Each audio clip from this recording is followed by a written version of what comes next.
Hi there, everyone. Welcome to Friday Night Fist Fights, the first little mini-series I'm putting on my channel.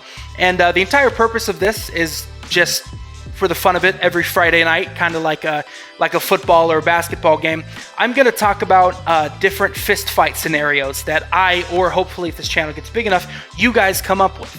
So essentially, today I'm going to be taking two characters from two relatively similar genres, and I'm going to be putting them in a fist fight of who would win. No abilities, no special items, no weapons, no nothing. Just good old fisticuffs, baby. So yeah, get ready for that. Welcome.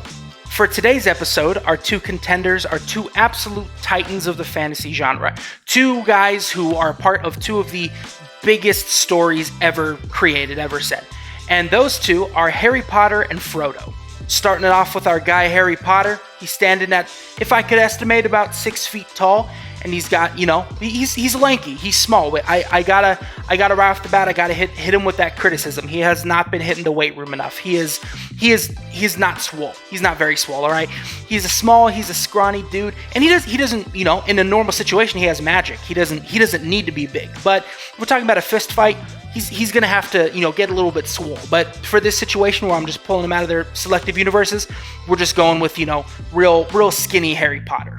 Frodo, he's definitely got the height disadvantage. The guy is like 3-4 feet tall, right? He's a hobbit. That's how he's supposed to be. And once again, like we said for Harry Potter, in his own universe, he doesn't necessarily need to be big. He's got the ring that lets him, become invisible. He can very, very much so hide and do what he needs to do. So I'm gonna say that, in terms of size, in terms of, height and weight, it's pretty equal. It's pretty equal between the two.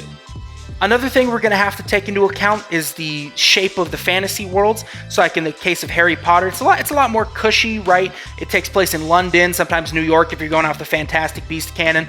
And essentially it's a world of wizards that are very, very fortunately kind of in a very comfortable spot, right? You've got Hogwarts being all nice and cushy that all these people can live in.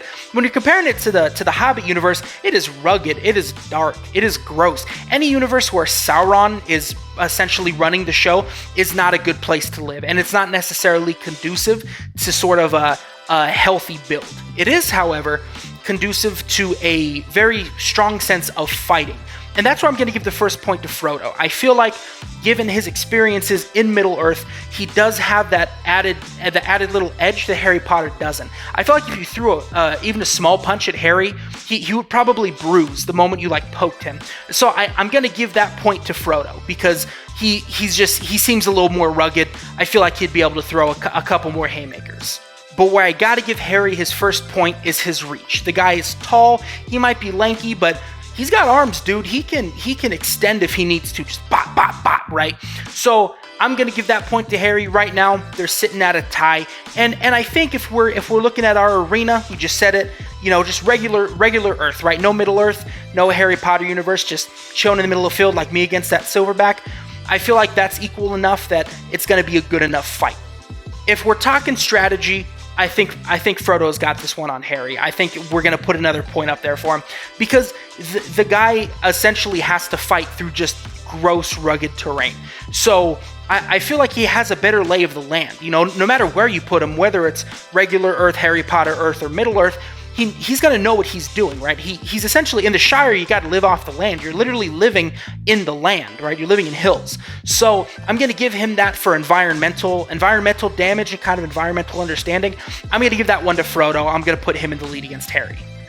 But there is a factor Harry has that Frodo doesn't, and that's glasses. These good old spectacle babies right here. Harry has a lot more acute sight. He can see the pores in Frodo's face, right? His vision's maybe a little bit blurry. I don't know. Maybe he's been staring at the sun for too long. I don't know. All I know is in Middle Earth, they don't have optometrists. So Harry definitely has that upper hand in terms of that. So that's going to give him another point. It's going to tie it up. And I feel like this last aspect is really going to be what determines the winner of this fight. Final aspect of this fight that I think hands Frodo the W is strength. I mean, Harry's got the reach, he's got the glasses, and, you know, in terms of everything, Harry's pretty well set, you know. For, like I said, Frodo's small, right? The dude is short. But once again, this guy has to live in Middle Earth, right? This guy has to fight to survive. So I feel like he's probably ripped. We never see it in the movies, I don't remember, but the dude is probably absolutely shredded. So I'm gonna say that's what pulls this out for Frodo. That's how he wins this one. He's just gonna go pure brute force. He's gonna get a couple good hits, knock Harry to his knees, and knock him out. And that's why I think he would win this fight. So that was the first episode of Friday Night Fist Fights. I hope you guys enjoy. I hope you guys like this enough to maybe, you know, send in a couple of suggestions yourself for fictional characters that to ask who I would win in a fight. But yeah, anyway, the plan is to try and do this every Friday. Let's see how I do. But yeah, thanks for watching. Thanks for seeing the channel, and hope you have a great day.